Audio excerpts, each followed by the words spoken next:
everybody, this is Mike with Backwards Machining. Well, I got in my new CNC controller. Now this will replace that red card in there. You know, that's a $13, $15 card. This one is $60. Okay, the reason that I'm replacing it, in case if you haven't watched some of the last videos, is because backlash compensation is not working on that card. Also, before backlash compensation, there's another issue I have, even with a different card. Indexing. When you go to index on a cheap CNC controller card, I have not had much luck with it. I can only get it to partially work. And the reason for indexing is for cutting threads. If you want to cut threads on a lathe, it has to index properly.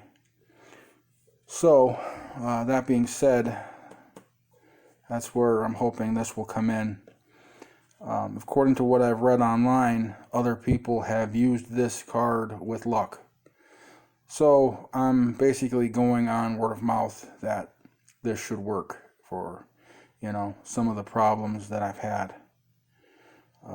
Again, I don't know for sure, and I won't know until I hook it all up, and we'll see, you know, we'll go from there. But let me show you what else I've been working on here.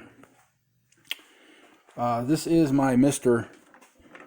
Coolant mister. I put I don't know what you call it, cheesy little T-block setup, so I can slide it into the T-slot on any of the machines I have, and, you know, basically line up the coolant hose.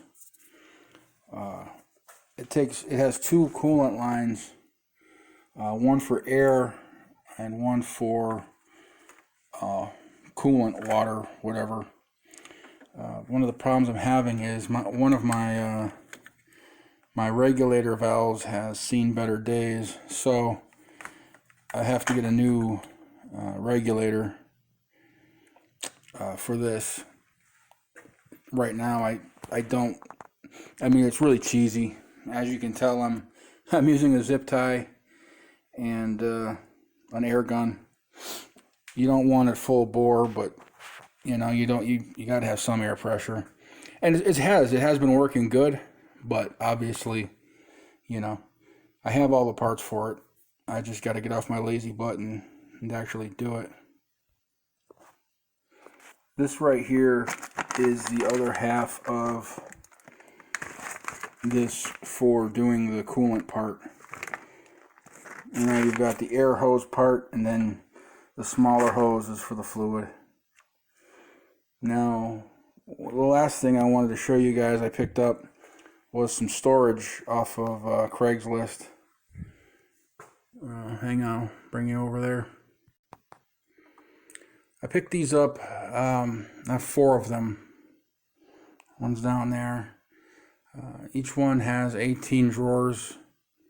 They're 20 bucks each. Couldn't really pass it up. They're really good size.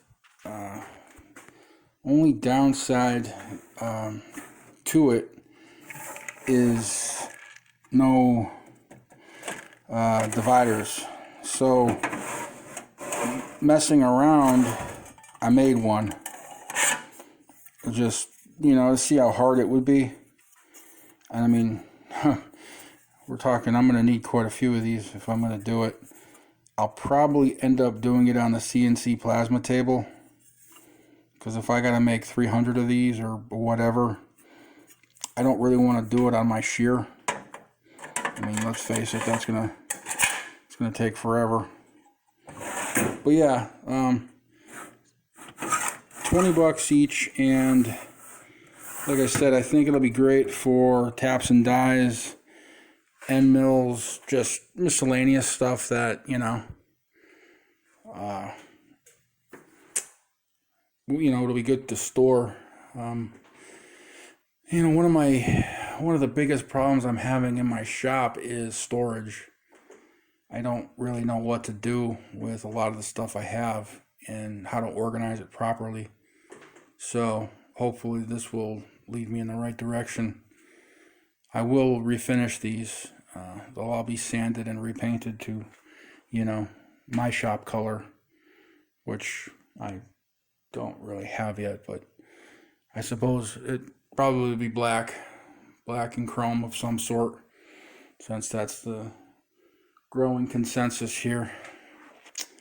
Alright guys, I'm feeling a little under the weather, so hope everybody's doing well, and I'll catch you later. See ya.